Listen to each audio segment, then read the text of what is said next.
back and forth. I mean, I'm sure it's a little frustrating with the effort that you guys had not to come up with the 2 points. Yeah, I mean, it was a tight game, like, so 2 periods, 0-0, and then they scored in third, we scored in the third, 1-1. Overtime, it's 50-50, we had chance, they had chance, and then they scored, so it's frustrating, but what we can do. Take me through Vitek on the goal in overtime. I mean, are you have any conscious of the clock there, or you know it's? No, I didn't look on the clock. I was just focusing on the breakaway. Maybe not happy with the result. Are you happy with obviously the way you played tonight, though, battle through? Yeah, I mean, it was a good game, but better will be come with the 2 points. Never an easy way to lose like that right at the end with a second or so left on the clock. What do you sort of make of the way you guys played each other tonight? It seemed very defensively sound, but really trying to claw free at. Yeah, it was a tough game. I mean, that's how it's going to be this time of year. We're two teams that, going for the playoff, and I mean, this is how it's going to be. Not a lot of scoring chances and tight defensive game, and obviously tough there with the last second.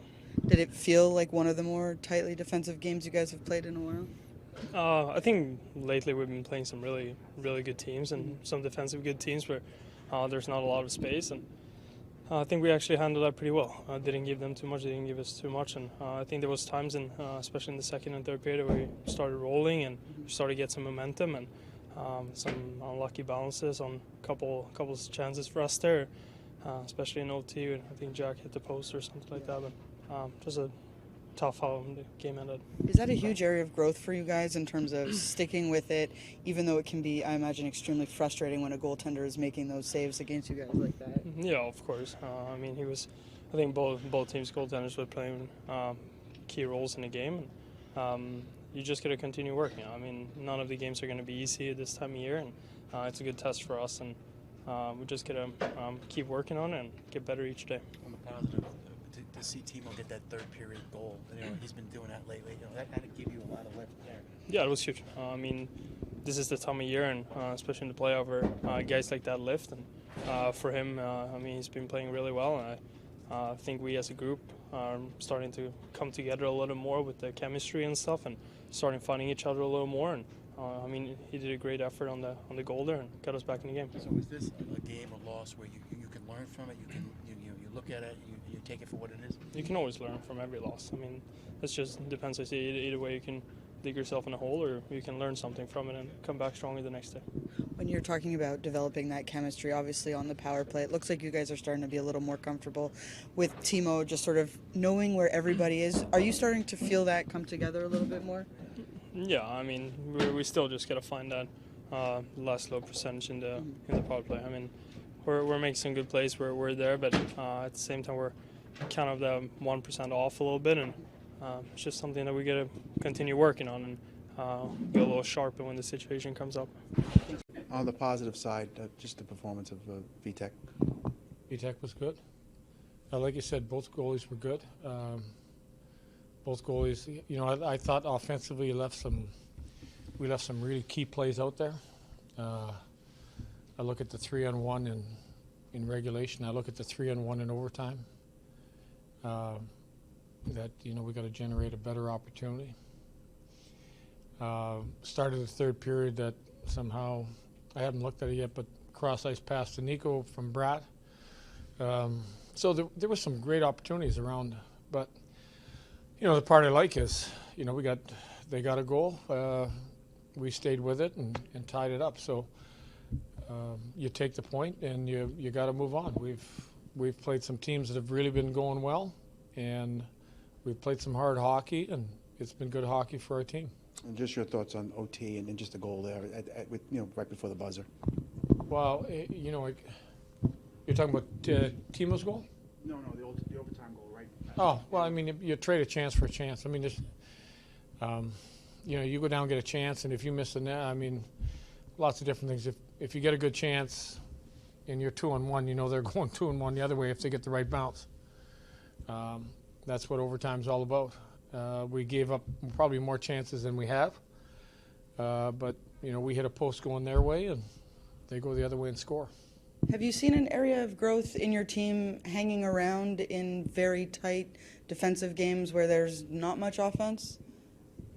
I've seen that all year. I mean, the disappointing game was Florida. Yeah. But throughout the year, we've been able to, maintain a strong defensive posture in tight games. One of the things that Jesper was saying after the game is he feels that their chemistry is developing on that first unit of power play, but it's just that missing 1%. Is that what you're seeing right now with a new addition of team? Honestly, I don't know. Yeah. We're trying hard there. I know that Bruno's been working hard on different concepts with all the lefties we have. It's not generating enough quality opportunities, so we may have to think about one or two pieces. The second unit still has good chemistry and generating. So when you change things around, you just got to keep working at it. I mean, we're not happy with it, that's for sure. So we're going to keep trying to fix it. What'd you think of the fourth line tonight, especially Sharon Govich looked like he moved up through the lineup as well? Well, got a little bit into a three-line game there for a while, and then when we get down, but that fourth line has been good for us. Moved Cher up a few times, and nothing wrong with anybody's play really on any of those guys. But I think the way the game went a couple times when we had ozone face-offs, our top lines went out again, so they missed shifts. But I thought they gave us the right quality shifts when they were out there. I know this one was a little different because it was in overtime, but is there any concern at all about how much you guys have given up late period goals this season? Not when it comes to this overtime one, no. We've scored a lot of late ones. We've given up a few. The overtime, we get a chance, we're trying to score going one way, it goes the other way. You can sit around waiting for a shootout. I don't know if the shootout odds are in our favor. On the positive, the team was scoring getting goals in the third period, that's got to be a positive, knowing that he's able to score those big goals. Yeah, well, again, you look at the fight our team has. Just go back to the Tampa game. You look at the fight we had. We got down a couple. And instantly Bratt scored a goal, and then, probably within that 10-minute frame, we took momentum of the game, and that's really what the game's all about. You try to, if they start to lean on you a little bit, you got to find a way to capture, whether it's your fourth line, whether it's your next line, your top line, whether you get down. I think our team has been a lot more resilient about staying with the program, even in a game like tonight where sometimes not a lot going on, and you could put risk in your game. I think we're learning to keep the risk out, where we don't give up that big opportunity. You didn't see, 2-on-1s. You didn't see those big mistakes that we've made in the past. So we've got to give our guys a lot of credit for keeping the game the right way, keeping above people, backing D up because our D were still active. So that's a part of the game that we got to continue to grow.